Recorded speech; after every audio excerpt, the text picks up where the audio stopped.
Hello students, welcome to my channel Rupa study solution. आज की इस वीडियो में मैं आपको कुछ 10 डिफरेंट इस तरह का प्रॉब्लम्स का सॉल्यूशन करके दिखाऊंगी जो क्लास 10 आईसीएसई बोर्ड रेशियो और प्रोपोर्शन चैप्टर में से रिलेटेड है। ये टॉपिक्स जो 10 क्वेश्चंस है वो सारे के सारे 10 क्वेश्चंस मैंने प्रोपोर्शन टॉपिक में से लिया है जो हर एक स्टूडेंट्स के लिए बहुत ज़्यादा इम्पॉर्टेंट है। एक एक प्रॉब्लम का सलूशन मैंने स्टेप बाय स्टेप डिस्क्राइब किया है ताकि हर एक स्टूडेंट को समझने में आसानी हो।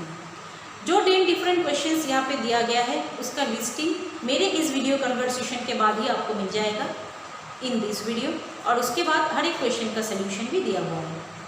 तो होपफुली ये वीडियो आप एकदम लास्ट तक देखेंगे और देखने के बाद आपको पूरी तरह से प्रोपोर्शन का कंसेप्ट क्लियर हो जाएगा। इसका एक नेक्स्ट पार्ट भी मैं ज़रूर अपलोड करूँगी। यहाँ पे सिर्फ 10 क्वेश्चन ही दिया है, उसके बाद जो नेक्स्ट पार्ट आएगा उसमें मैं और ज़्यादा क्वेश्चन का सल्यूशंस डेफिनेटली करने की कोशिश करूँगी। लेकिन उसके लिए आप लोगों का सपोर्ट, आप लोगों का भरोसा बहुत ज़्यादा इम्पॉर्टेंट है। अगर ये वीडियो देखकर आपको पसंद आए तो फिर जनरली इसको लाइक कीजिए, शेयर कीजिए और कमेंट सेक्शन में ये वीडियो आपको कैसा लगा उसका फीडबैक मुझे ज़रूर दीजिए। और अगर कोई भी क्वेश्चन का सलूशन चाहिए तो वो भी आप मुझको कमेंट सेक्शन में लिख सकते हैं। अगर आप कमेंट सेक्शन में मुझको कमेंट्स करेंगे या फिर वीडियो कैसा लगा ये आप मुझे बताएंगे, या फिर आपको कोई भी फीडबैक भी देना हो वीडियो रिलेटेड तो भी आप दे सकते हैं ताकि मैं और ज़्यादा इम्प्रूव कर सकूँ अपने चैनल्स को वीडियो अपलोड करने में। Look, given if 3, 4, x and 16 are in proportion, find x. Okay, that means 3, 4, x और 16 ये चारों टर्म, चारों एलिमेंट प्रोपोर्शन में दिया हुआ है। तो इसको हम किस तरह से लिख सकते हैं? 3:4 is proportional to x:16. This is given according to the question. तो इसको मैं किस तरह से लिखूंगी? देखो 3/4 रेशियो है, 3/4 इक्वल टू x/16। यहाँ से मैं सॉल्व करके x का वैल्यू निकाल लूँगी। x रख दिया यहाँ पे, तो फिर इसका सॉल्यूशन क्या होगा? देखो 3 × 16 और ये 4 डिविजन में नीचे रह गया। ठीक है, तो इसको कैलकुलेट करो, आंसर आ गया 12। तो फिर x का वैल्यू निकालना था, x आ गया 12। तो x अगर 12 है तुम चेक कैसे करोगे ये ठीक आया है या नहीं? तो देखो यहाँ पे रेशियो मैंने क्या कहा था, प्रोपोर्शन होने के लिए क्या करना पड़ेगा? फर्स्ट रेशियो और सेकंड रेशियो सेम होना चाहिए। तो फर्स्ट रेशियो यहाँ पे क्या है? 3/4। ये ठीक है, इसको तो शॉर्ट नहीं कर सकते, ये this is the minimum form. और यहाँ पे x में रहा है कितना? 12, और नीचे फोर्थ टर्म क्या है? 16, ये है ना। तो इसको कैलकुलेशन करो, ये 4 से कटेगा तो 3 हो जाएगा, और ये भी 4 से कटेगा तो 4 हो जाएगा। तो फाइनली तो ये दो रेशियो, जैसे कि ये पार्ट 3/4 और ये पार्ट x/16, ये तो सेम हो गया। तो सेम हो गया मतलब दे आर इक्वल, तो I can write it in proportion form. तो x का वैल्यू जो 12 आया है वो बिल्कुल सही है। ठीक है, What should be added to each of the number 13, 19, 22 and 31 so that the resulting numbers are in proportion? इसका मतलब 13, 19, 22 and 31 ये अभी भी प्रोपोर्शन नहीं है। कोई एक नंबर है जो इन हर एक नंबर के साथ ऐड करना होगा तभी जाके वो प्रोपोर्शन बनेगा। They will be proportional. Okay, तो वो नंबर को मैं कंसिडर करूंगी x। Let the number be x। Okay, तो जब x को मैं ऐड करूंगी हर एक नंबर के साथ तो वो प्रोपोर्शनल बनेगा। इसका क्या मतलब हुआ?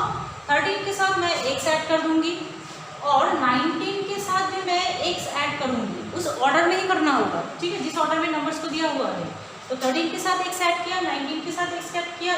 इनका प्रोपोर्शन जो है वो इनका जो रेशियो है वो प्रोपोर्शनल होगा। इसके साथ 22 के साथ भी अगर मैं वही नंबर ऐड करूंगी और 31 के साथ भी अगर वही नंबर ऐड करूंगी तो उसका जो रेशियो निकलेगा उसके साथ, दैट मीन्स इसका ये जो दो नंबर आया है यहाँ पे, इसका रेशियो और इसका रेशियो सेम होगा तभी जाके ये प्रोपोर्शनल बनेगा। ठीक है, तो अभी इसको सॉल्व कर लेते हैं। 13 + x/19 + x equal to 22 + x/31 + x। Okay, cross multiply करेंगे अभी इसको, तो फिर क्या होगा? 31 × 13, 31 × 13 403 + 31x। पहले 31 के साथ इन दोनों को मल्टीप्लाई किया, फिर x के साथ भी करना होगा, तो फिर दोनों के ऐड करने से होगा 13x plus x square is equal to, थोड़ा सा ऊपर लिख देती हूँ, अभी इसके साथ मल्टीप्लाई करना है 22 इंटू 19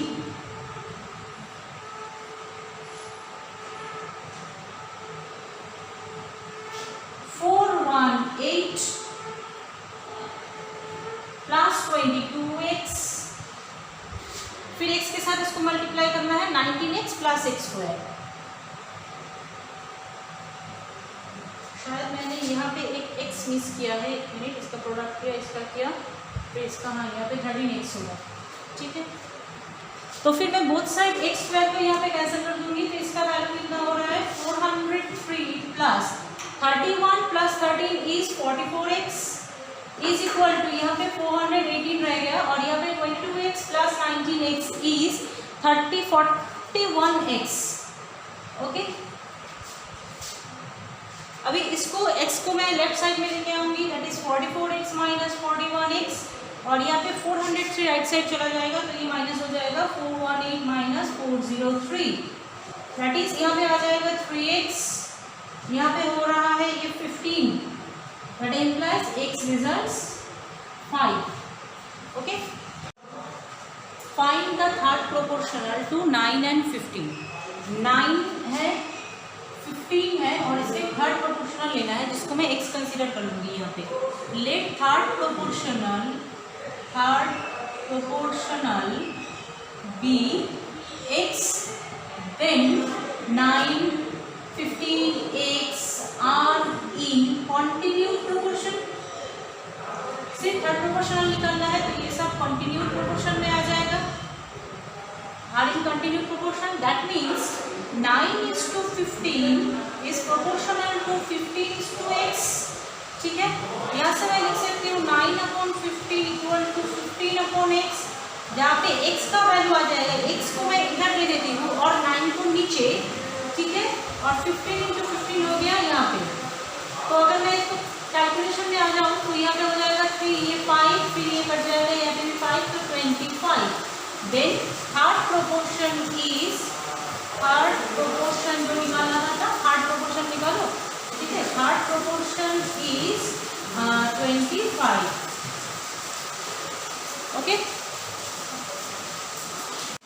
देखो ना next question, if x, 3, 12, y are in continued proportion, find x and y। 4 elements है यहाँ पे, ये सब कंटिन्यूड प्रोपोर्शन है। कंटिन्यूड प्रोपोर्शन का मतलब क्या है? कंटिन्यूड प्रोपोर्शन का मतलब है x/3 this first term by second term equal to second by third equal to third by fourth. ठीक है, तो मैं यहाँ से क्या लिख सकती हूँ, देखो x/3 इसके साथ भी इक्वल है और 12/y भी इसके साथ इक्वल है, तो मैं यहाँ से दोनों को डिवाइड कर दूंगी, अलग अलग लिखूंगी। x/3 इक्वल टू 3/12, ये स्टेप मैंने गलत कर लिया, एंड यहाँ से मैं लिख सकती हूँ 12/y इक्वल टू 3/12। ठीक है, क्योंकि 3/12 जो है इसके साथ भी इक्वल है, इसके साथ भी इक्वल है, तो अलग अलग स्टेटमेंट कर लिया सिर्फ यहाँ पे। यहाँ से अभी x निकाल लेंगे, 3 × 3/12, तो यहाँ पे होता है x का वैल्यू 3/4, और यहाँ से y निकालूंगी मैं, y ये पे क्रॉस मल्टीप्लाई अगर करोगे तो हो जाएगा 3y इक्वल टू 12 × 12, और ये 3 को यहाँ पे नीचे डाल देते हैं। ठीक है, तो फिर ये हो रहा है 48। ठीक है, तो फिर x का वैल्यू यहाँ पे क्या होगा 3/4, और y का वैल्यू हो रहा है यहाँ पे 48। नेक्स्ट क्वेश्चन देखो, find the mean proportion of 36.3 and 2.7। तो पहले मीन प्रोपोर्शन क्या है वो थोड़ा सा समझ लेते हैं। मान लो 3 terms a b c are in continued proportion,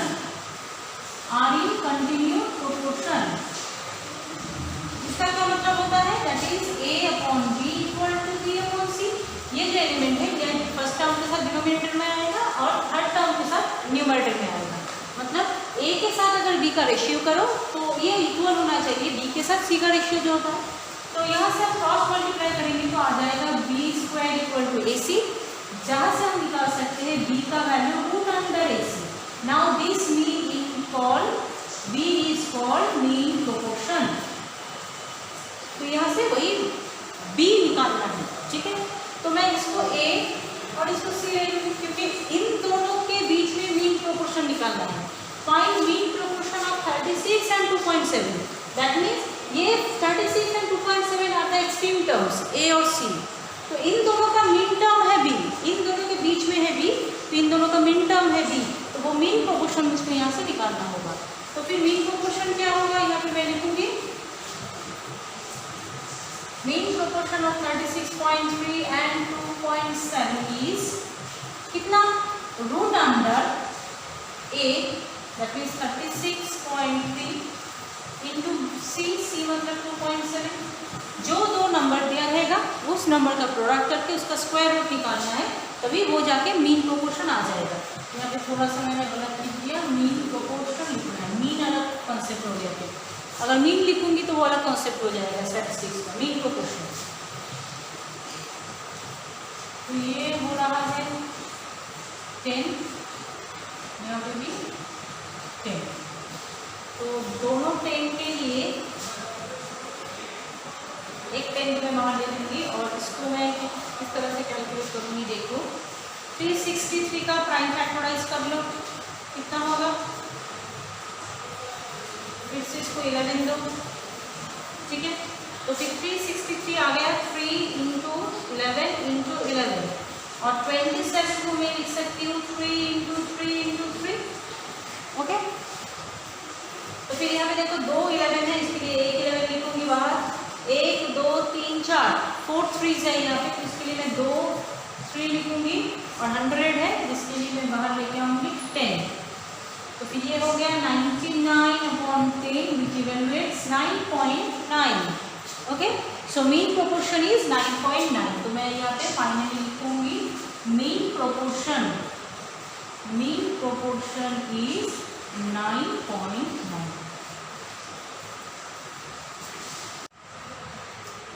If P, Q, R are in continuous proportion, prove that P square equal to P square is to Q square। तो क्योंकि यहाँ पे P, Q, R continuous proportion है, तो फिर मैं यहाँ पे क्या लिख सकती हूँ, P upon Q is equal to Q upon R। Continuous proportion तो वही मतलब होता है ना, P by Q equal to Q by R। तो इसको क्रॉस मल्टीप्लाई करने से क्या होगा, Q square equal to P into R आ जाएगा। अभी इसको प्रूफ करना है, तो प्रूफ करने के लिए मैं राइट साइड से लेफ्ट साइड तक जाऊंगी, ठीक है। राइट साइड में क्या है, पी स्क्वायर इसको क्यू स्क्वायर निकालना है। इसका क्या मतलब है, इसका मतलब होता है p square by q square ही निकालना है। अभी क्यू स्क्वायर की जगह पे मैं क्या लिखूंगी, पी आर, ठीक है। क्यू स्क्वायर की जगह पे मैं लिख दूंगी पी आर, क्योंकि क्यू स्क्वायर का वैल्यू मैंने क्या लिखा है, पी आर लिखा है। तो अभी ये पी और ये पी कैंसिल होने से ऊपर से एक ही पी रह जाएगा। तो फिर यहाँ पे हम लिखेंगे P upon R that is equal to P is to R। तो देखो यहाँ से आ गया Q P square is to Q square equal to P is to R, हो गया ना proof. Therefore P is to R is equal to P square is to Q square. Proof. If A square plus C square, AB plus CD and B square plus D square are in continued proportion, then prove that A, B, C, D are in proportion। तो given है A square plus C square, AB plus CD and B square plus D square are in continued proportion। continued proportion मतलब this upon this equal to this upon this, मैंने first term upon second term equal to second term upon third term। तो पहले वही हम यहाँ पे लिखेंगे, ठीक है।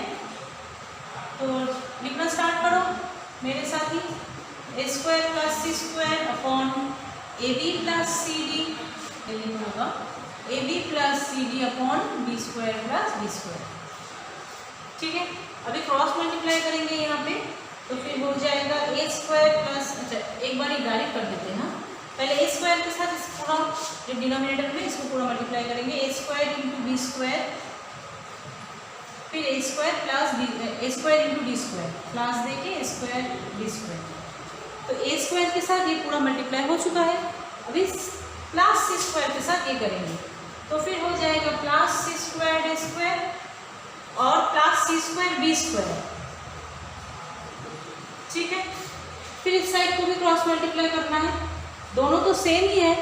तो फिर यहाँ पे क्या होगा, A B plus C D whole square, क्योंकि ये दो सेम है, नहीं उसी तरह से करना तो नहीं होगा।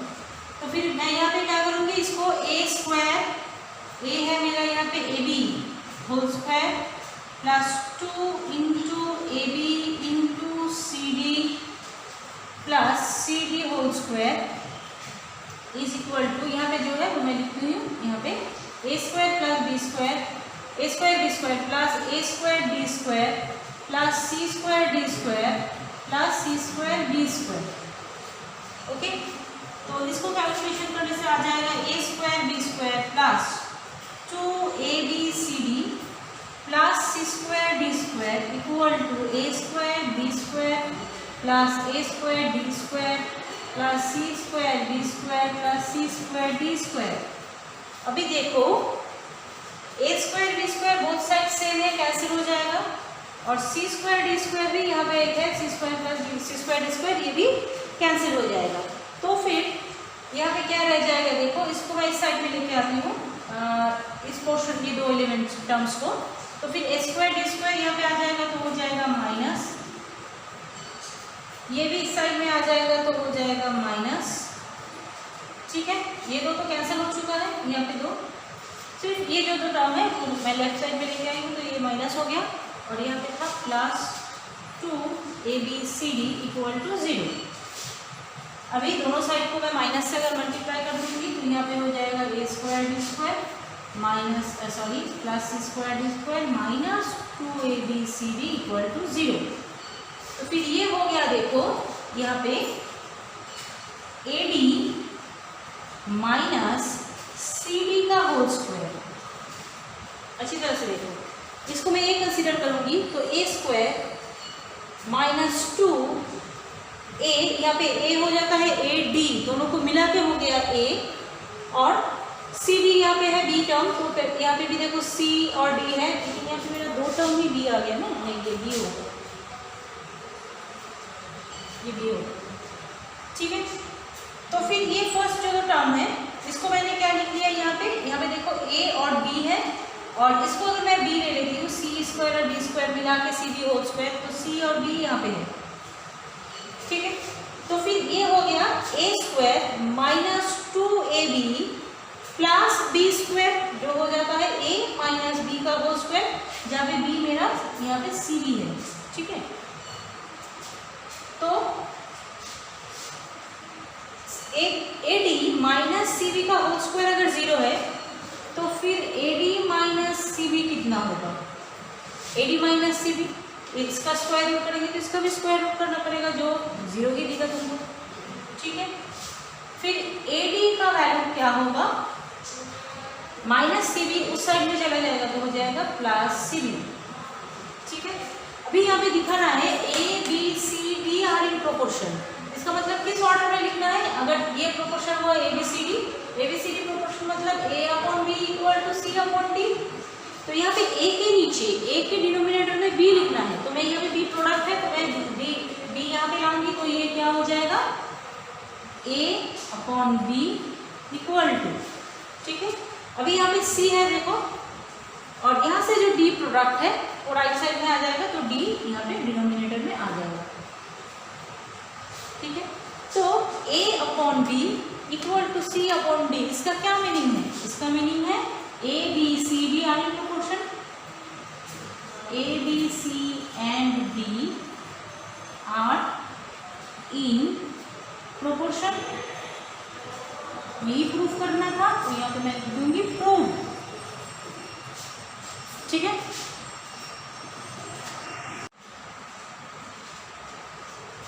if a plus c equal to 2b and 1 by b equal to 1 by d equal to 2 upon c, then prove that a b c d are in proportion। तो तो पहले गिवन यहाँ से मैं सॉल्व करना स्टार्ट करती हूँ, ठीक है। 1/b plus 1/d equal to 2/c। इसका एलसीएम करूँगी, नीचे बी डी, एलसीएम करने से यहाँ पे हो जाएगा d plus B equal to 2/c, ठीक है। फिर इसका क्रॉस मल्टीप्लाई करेंगे, तो यहाँ पे क्रॉस मल्टीप्लाई करने से हो जाएगा C D plus B C equal to 2bd। अभी अच्छी तरह से देखो, यहाँ पे ये जो 2b है ना, ये 2b की जगह पे यहाँ पे a प्लस सी लिखना है बस। अगर ये ध्यान से लिखोगे, ये अगर ध्यान में रखोगे तो ये पूरा प्रॉब्लम ऑटोमेटिकली सॉल्व हो जाएगा।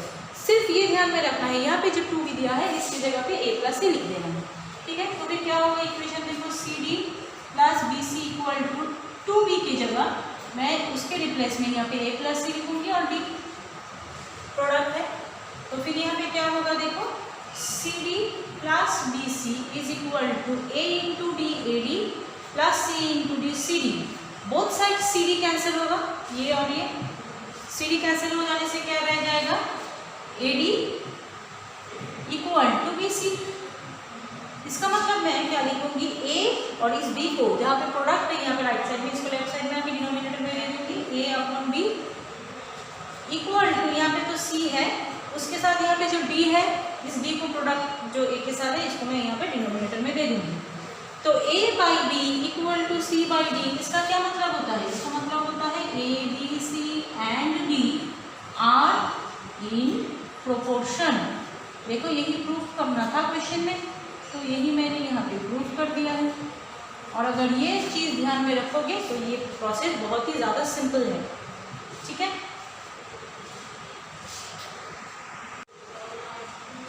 नेक्स्ट क्वेश्चन क्या लिया है देखो, if a b c are in continue proportion then prove that a upon c equal to 2a square minus 5ab plus 7b square upon 2b square minus 5bc plus 7c square. तो अभी given क्या है, ये तो proof करना है। Given है just this one, a b c are in continue proportion, यही सिर्फ दिया हुआ है। तो फिर यहाँ पे गिवन क्या है वो मैं पहले लिख लेती हूँ। यहाँ पे देखो गिवन है a upon b equal to b upon c, ये। तो मैं यहाँ पे इसको एक कांस्टेंट वैल्यू कंसीडर कर लेती हूँ, जिसके दोनों रेशियो सेम है, और सेम रेशियो को मैं k कंसीडर कर लेती हूँ, ठीक है। तो फिर यहाँ पे पहले देखो b का वैल्यू क्या आएगा, b का वैल्यू आएगा c इंटू के, ठीक है। a का वैल्यू क्या आएगा, a का वैल्यू आ रहा है b इंटू के, जहाँ पे अगेन देखो b का वैल्यू क्या है, c इंटू के है ना, तो b की जगह पे मैं यहाँ पे लिखूंगी c इंटू के, और एक के तो इंटू यहाँ पे था ही, तो ये हो गया c के स्क्वायर। तो जहाँ जहाँ पे b होगा वहाँ पे मुझको c के लिखना है, जहाँ पे a होगा वहाँ पे मुझको c के स्क्वायर लिखना है। तो अभी LHS में क्या है, a अपॉन c, a का value c K square, c का वैल्यू तो c ही है, इसमें तो कुछ k का पार्ट है नहीं, तो इसको अगर कैंसिल करोगे c को तो लेफ्ट साइड में आ गया k स्क्वायर। फिर राइट साइड लिखेंगे, राइट साइड में ये है 2a square minus 5ab plus 7b square upon 2b square minus 5bc plus 7c square. अच्छी तरह से केयरफुली यहाँ पे a b और c का वैल्यू, c तो c ही है, a और b का वैल्यू सब्स्टिट्यूट करना है, ठीक है। तो धीरे धीरे यहाँ पे इसको हम सब्स्टिट्यूट करेंगे। ये तो 2 था ही, a का वैल्यू कितना है c के, तो यहाँ पे होगा c K whole square minus 5 into a का वैल्यू है c K square into b का वैल्यू है c के, ठीक है, प्लस 7b स्क्वायर, b का वैल्यू यहाँ पे फिर से c के, तो c के का होल स्क्वायर यहाँ पे लिखना है, ठीक है। उसी तरह से डिनोमिनेटर में भी वैल्यू सब्स्टिट्यूट करना होगा। 2 इंटू b का वैल्यू है c के, a गलती मैंने किया, देखो a का वैल्यू मेरा c के स्क्वायर था, यहाँ पे एक स्क्वायर होगा, होल स्क्वायर एक अलग से, तो b का वैल्यू है c के, तो c के का whole square minus 5 into b का वैल्यू है c के इंटू c तो नॉर्मली जैसा है वैसा ही रहेगा ये, ठीक है। और यहाँ पे फिर हो जाएगा 2 into C square K to the power 4 minus 5c into C square, k into K square is K cube, plus 7c square के स्क्वायर। ठीक है, डिनोमिनेटर पार्ट लिखेंगे अभी 2c स्क्वायर के square minus 5c into C square K, तो सिर्फ के ही है, और यहाँ पे 7c स्क्वायर। अब आई कॉमन लेने की बारी। कॉमन यहाँ से क्या ले सकते हैं, देखो c स्क्वायर सी स्क्वायर सी स्क्वायर, तो मैं c स्क्वायर कॉमन ले लेती हूँ बाहर, और k to the power 4, k to the power 3, k to the power 2, तो सबसे कम पावर 2 यहाँ पे है, तो मैं k स्क्वायर कॉमन बाहर ले लूँगी। तो फिर क्या क्या रह जाएगा ब्रैकेट में, यहाँ पे 2 रह गया, सी स्क्वायर ले लिया, के स्क्वायर ले लिया, तो के स्क्वायर रह गया, 4 था, 2 मैंने के स्क्वायर बाहर ले लिया है, तो फिर 2 ही रह जाएगा, माइनस 5 सी स्क्वायर ले लिया है बाहर, और के क्यूब में से के स्क्वायर लिया है बाहर, तो फिर एक के यहाँ पे अंदर रह जाएगा। यहाँ से सी स्क्वायर भी ले लिया है, के स्क्वायर भी ले लिया है, तो यहाँ पे सिर्फ रह गया प्लस 7 अपॉन, यहाँ पे देखो सी स्क्वायर सी स्क्वायर सी स्क्वायर, तो मैं सी स्क्वायर ले लूँगी, के स्क्वायर के, और यहाँ पे कुछ नहीं है, तो इसका मतलब के नहीं कॉमन ले सकते हैं हम, तो फिर बाकी क्या रह गया ब्रैकेट में, देखो यहाँ पे सी स्क्वायर ले लिया है, तो रह गया 2k स्क्वायर, यहाँ पे सी स्क्वायर ले लिया है, तो रह गया माइनस 5k, और यहाँ पे प्लस 7c स्क्वायर में से सी स्क्वायर ले लिया है मैंने, तो रह गया प्लस 7। अभी केयरफुली इसको हम कैंसिल करेंगे, दो प्रोडक्ट टर्म है ना, सारे के सारे प्रोडक्ट टर्म है, तो ऊपर जो था और नीचे जो सेम है, तो इसको मैंने कैंसिल कर दिया, और यहाँ पे सी स्क्वायर भी कैंसिल हो जाने से यहाँ पे भी आउटपुट रहेगा के स्क्वायर। नाउ लुक, LHS जो था a/c, उसको इवेलुएट करने से, सिंप्लीफाई करने से मुझको मिल गया के स्क्वायर। राइट साइड में जो दिया था ये पोर्शन, इसको भी सॉल्व करने से मुझको मिल गया के स्क्वायर। इसका मतलब a/c भी के स्क्वायर है और ये भी के स्क्वायर है, इसका मतलब ये दो सेम होगा। ठीक है, तो फिर इसके बाद यहाँ पे हम लिख देंगे therefore a/c equal to 2a square minus 5ab plus 7b square upon 2b square minus 5bc plus 7c square, दो सेम है, यहाँ पे हम लिख देंगे प्रूव। या फिर इतना पूरा स्टेटमेंट लिखने के बदले हम इस तरह से भी लिख सकते हैं LHS equal to RLHS prove, दोनों में से कोई भी लिख सकते हैं। इतना बड़ा स्टेटमेंट लिखने से ज़्यादा बेहतर होगा सिर्फ ये वाला लिख देने से, क्योंकि मैंने LHS यहाँ पे इसको कंसिडर किया है, RHS मैंने इसको कंसिडर किया है, तो LHS और RHS मेरा सेम आ गया है, तो इसको यहाँ पे भी इस तरह से लिख सकते हैं। ठीक है,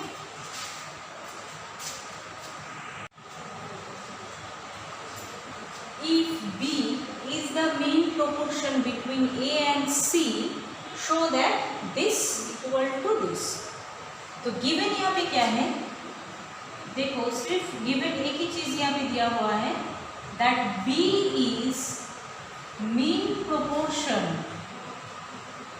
B is mean proportion between A and C। तो मीन प्रोपोर्शन का कॉन्सेप्ट क्या था, ऑलरेडी मैंने समझा दिया है। मीन प्रोपोर्शन कब होता है, बी मीन प्रोपोर्शन कब बनेगा, इस तरह से, अगर ए बी सी कॉन्टिन्यूट प्रोपोर्शन हो, ए बी सी कॉन्टिन्यूट प्रोपोर्शन होने से बी स्क्वायर का वैल्यू सी हो जाता है, तो इसी हिसाब से b is the mean proportion of a and c. यही पे इनडायरेक्टली हमको हिंट्स दिया गया है कि a B c are in continued proportion, क्योंकि अगर ए बी सी ये कॉन्टिन्यूट प्रोपोर्शन होगा तभी जाके बी मीन बनेगा। ठीक है ना, कॉन्टिन्यूट प्रोपोर्शन मतलब क्या होता है, a by b equal to b by c, तभी जाके यहाँ पे हम लिख सकते हैं ना b square equal to A c, that is b equal to root under A c, इसी को तो हम मीन प्रोपोर्शन बोलते हैं। तो ये दिया हुआ है यहाँ पे, इस क्वेश्चन में ये दिया हुआ है, तो इसका मतलब अगर ए बी सी कंटिन्यूट प्रोपोर्शन हो तो बी स्क्वायर, अगर बी अगर मीन प्रोपोर्शन होगा तो फिर बी मीन प्रोपोर्शन दिया हुआ है, इसका मतलब ए बी सी कंटिन्यूट प्रोपोर्शन में आएगा, तो उसी को रिवर्सली लिखा है यहाँ पे। ठीक है, तो इसका मतलब हो गया a upon b is equal to b upon c. इसको मैं कंसीडर कर लूँगी, let a upon b equal to b upon c equal to k. दोनों ही रेशियो सेम है और सेम रेशियो को मैं एक कांस्टेंट k के हिसाब से कंसीडर करती हूँ, ठीक है। तो फिर यहाँ से हम लिख सकते हैं, देखो b का वैल्यू पहले लिखेंगे, यहाँ से इस साइड से इस साइड में जाएंगे क्योंकि यहाँ पे b का वैल्यू भी फर्स्ट सब्स्टिट्यूट करना होगा। तो b इक्वल टू होगा c इंटू के, दैट इज सी के, और a का वैल्यू कितना होगा, देखो a का वैल्यू होगा b इंटू के, जहाँ पे b का वैल्यू मैं यहाँ पे c के, b के रिप्लेस में मैं c के लिखूंगी यहाँ पे, तो a का वैल्यू हो जाएगा c के इंटू के, that is c K square, okay. अच्छा, तो यहाँ पे मैं क्या करूँगी, फर्स्ट LHS को लिखूंगी। LHS में जो दिया हुआ है उसको मैं पहले यहाँ पे लिखूंगी a to the power 4 plus a square b square plus b to the power 4 upon b to the power 4 plus b square c square plus c to the power 4। LHS लिख दिया, और यहाँ पे एकदम ध्यान से a और b का वैल्यू जो है वो सब्स्टिट्यूट करना है अभी। तो a टू द पावर 4 जो है, a का वैल्यू यहाँ पे है c के स्क्वायर, तो c K square whole to the power 4 plus a square मतलब c के स्क्वायर का whole square, b square, b का वैल्यू है c K, that is c K whole square, ध्यान में रखना दोनों के बीच में प्रोडक्ट है यहाँ पे, हाँ, plus b to the power 4, b का वैल्यू है c के, तो c K whole to the power 4 upon यहाँ पे b to the power 4, b का वैल्यू है c के, तो c K whole to the power 4 plus b square मतलब c K का whole square into c square plus c to the power 4, ठीक है। मैं थोड़ा सा अभी ऊपर लिख लेती हूँ क्योंकि नीचे मेरा तो अभी जगह नहीं है, थोड़ा मैं ऊपर लिख लूँगी इसको। और मैंने क्वेश्चन दिया था, तुम लोगों ने तो लिख ही लिया है, और नहीं कुछ, मैंने क्वेश्चन को ही रेस कर दिया है यहाँ पे। आप लोगों ने तो क्वेश्चन लिख ही लिया होगा, तो फिर प्रॉब्लम नहीं है। तो फिर यहाँ से इवैल्यूएट कर रही हूँ अभी, इसके नेक्स्ट स्टेप मैं यहाँ पे लिख रही हूँ, ठीक है। तो यहाँ पे हो जाता है c to the power 4 into k to the power 8 plus c square into k to the power 4, और यहाँ पे इसके साथ एक इंटू है और c स्क्वायर के square plus c to the power 4 k to the power 4, denominator में है c to the power 4 k to the power 4 प्लस c स्क्वायर के स्क्वायर इंटू c स्क्वायर, और यहाँ पे है c to the power 4, product नहीं किया, फिर प्रोडक्ट कर लेती हूँ पहले, c to the power 4 k to the power 8 plus इसका प्रोडक्ट करना होगा, तो c square into c square is c to the power 4, k to the power 4 इंटू k square is k to the power 6, और इसको इस तरह से लिख देंगे, ठीक है। फिर नीचे यहाँ पे भी प्रोडक्ट करना ही होगा, c टू द पावर 4 प्लस k टू द पावर 4 जैसा है, c टू द पावर 4 इंटू k टू द पावर 4 जैसा है वैसे रख दिया। फिर यहाँ पे c square into c square is c to the power 4 इंटू k स्क्वायर, तो एक ही है तो k स्क्वायर लिख दिया, और यहाँ पे c टू द पावर 4। बहुत ही ज़्यादा केयरफुली ये कैलकुलेशंस करना है, हाँ, एक भी अगर स्टेप एक भी कैलकुलेशन में गड़बड़ हुआ तो फिर पूरा का पूरा प्रॉब्लम का सोल्यूशन गलत हो जाएगा, ठीक है। तो यहाँ पे देखो c to the power 4 c to the power 4 c to the power 4, तो मैंने c टू द पावर 4 को कॉमन ले लिया, k to the power 4 k to the power 6 और k to the power 8 k to the power 6 और k to the power 4, तो यहाँ पे सबसे कम है k टू द पावर 4, तो मैंने उसको बाहर ले लिया, तो c टू द पावर 4 आ गया है बाहर, और यहाँ से k टू द पावर 4 मैंने ले लिया, तो फिर 8 में से 4 ले लिया तो 4 रह जाएगा। यहाँ पे c टू द पावर 4 ले लिया है, और यहाँ से k टू द पावर 4 लिया है, तो 6 में से 4 k to the power k ले लिया है मैंने, तो रह जाएगा 2, यहाँ पे दोनों ही ले लिया है तो रह गया 1। डिनोमिनेटर देखो c to the power 4 c to the power 4 c to the power 4, और k तो यहाँ पे 4 है, यहाँ पे 2 है, यहाँ पे कुछ भी नहीं है, तो फिर k नहीं ले सकते हैं कॉमन, तो फिर यहाँ पे रह जाएगा k टू द पावर 4 प्लस k स्क्वायर प्लस 1। अभी चलो ये हो गया कैंसिल और ये भी कैंसिल हो गया, तो यहाँ पे रह गया k टू द पावर 4, ये RH नहीं, ये LHS का वैल्यू आया है, ये आ गया LHS का वैल्यू। अभी मुझको RHS का वैल्यू निकालना है, तो RHS क्या था मेरा, शायद a square by c square ऐसा कुछ था, square upon c square, RHS a square upon c square, a कितना था, a था c के स्क्वायर, तो उसका होल स्क्वायर हो जाएगा, और यहाँ पे है c स्क्वायर, तो इसको मैं लिखूंगी सी square K to the power 4 और डिनोमिनेटर में सी स्क्वायर है तो कैंसिल हो जाता है, फिर आ गया के टू द पावर 4। अभी देखो RHS का वैल्यू है k to the power 4, LHS का वैल्यू है k to the power 4, RHS का वैल्यू है k to the power 4। That means LHS equal to RHS proved. ठीक है, तो स्टूडेंट्स ये थे 10 questions from the chapter ratio and proportion, और टॉपिक जो इंडिविजुअली मैंने लिया है वो सारे के सारे प्रोपोर्शंस के रिलेटेड है।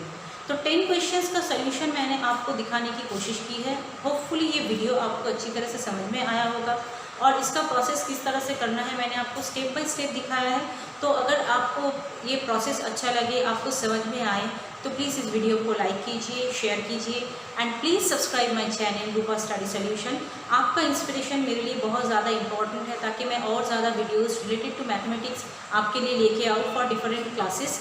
और आपका अगर कोई सजेशन हो या फिर अगर आपका कोई क्वेरी हो मैथमेटिक्स रिलेटेड, आप चाहते हैं कि मैं उसको वीडियो में अपलोड करूं, आपको हेल्प हो, तो ज़रूर मुझको कमेंट सेक्शन में लिखिए, और अपने दोस्तों के साथ मेरे इस वीडियो को और चैनल को ज़रूर शेयर कीजिए।